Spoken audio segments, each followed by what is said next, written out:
You ask Tiger to solve. This deals with linear equations with one unknown. The final result is x equals 7/12. Let's solve it step by step. Simplify the expression. Group like terms. Simplify the arithmetic.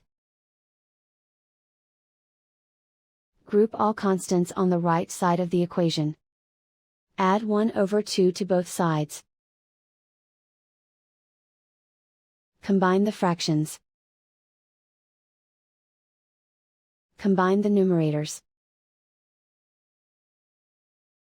Reduce the zero numerator.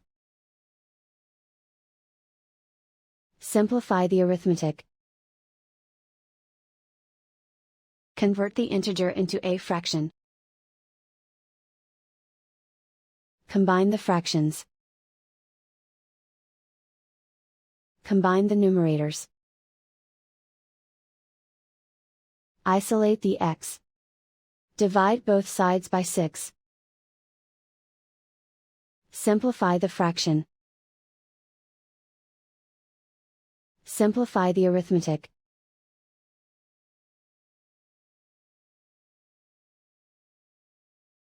And so the final result is x equals 7/12.